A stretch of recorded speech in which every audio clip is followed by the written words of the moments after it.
Let's bring in Chris Gunness now, who's worked as a UN spokesperson in the Middle East since 2006. He joins us live from London. Thank you very much, Chris, for your time this evening. Now, thousands are now moving to the tiny area of Rafah in Gaza. Is this, in your opinion, the forcible transfer of civilians by Israel?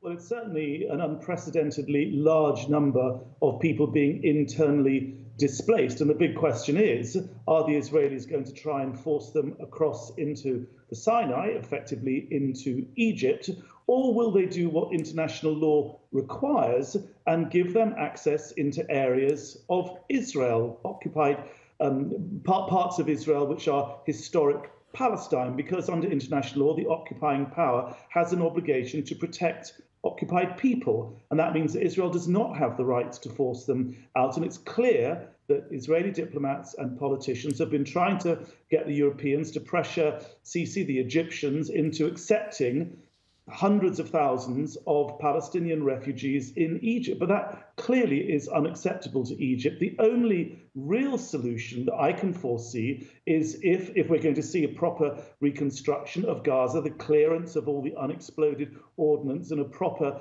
restoration of life in Gaza, the only real option is for those people to be given some kind of protection in Israel itself. And that means having some kind of safe area inside Israel where these people can go while their homes are reconstructed. 40% of the housing stock, at least about 400,000 homes, have either been damaged or destroyed. And it's going to take a massive effort to rebuild those. In the meantime, accommodation has to be found for these people. And I think the only solution is for them to come in to Israel and for them to be properly housed there temporarily, pending their return back into Gaza. You mentioned their supposed safe zones in Israel, but Rafah was once designated a safe zone by Israel. Only last week we were discussing with our reporter on the ground in Gaza the latest strikes by Israel there. How safe is it? Well, to be clear, I'm talking about bringing hundreds of thousands, over 1 million perhaps, homeless people from Gaza into Israel. I'm not talking about letting them remain in what are clearly unsafe zones inside Gaza itself. Gaza is unique in the annals of contemporary warfare in being a war zone with a wall, with a fence around it. There is nowhere for people to flee. And that is entirely unacceptable, but acceptable both in terms of international law and Israel's obligations and morally.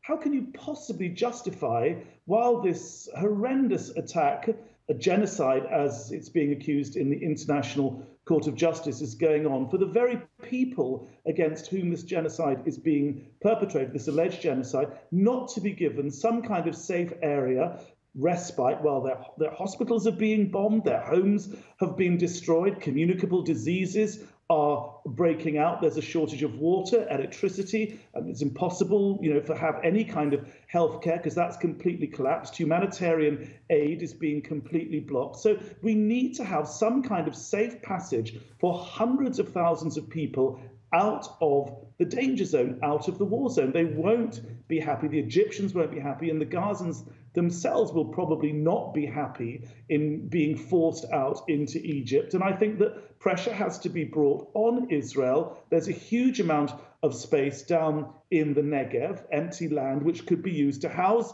hundreds of thousands of people, to make them safe from this appalling attack that's going on, hugely disproportionate, until such time as it's safe for them to return to their rebuilt homes.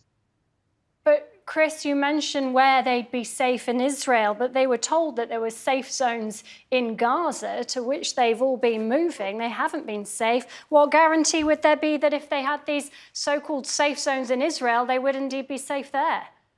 Well, I think there'd have to be international guarantees, and one would hope that Israel would not bombard and destroy the ecosystem inside Israel proper as it's being done in Gaza. Some people are now using the phrase ecocide, and one would hope that Israel would not want to commit ecocide against its own environment. But yes, I mean, there's a big problem. I don't think many people in Gaza trust the Israelis, but, the bombing is so intense. People are saying that twice the amount of explosives have been that you saw in Hiroshima have been dropped on Gaza in the last 3+ months. And of course, people are traumatized. They're absolutely terrified.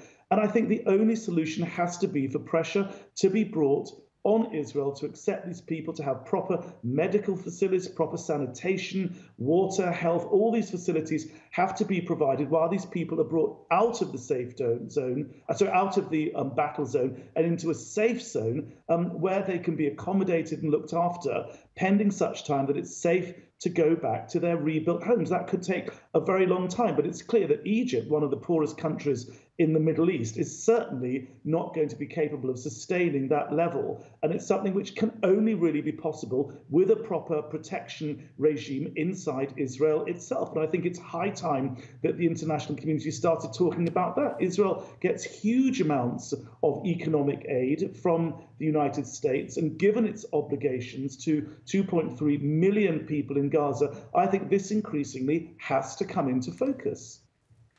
Chris, thank you very much for talking to us this evening. Chris Gunness there speaking to us live from London.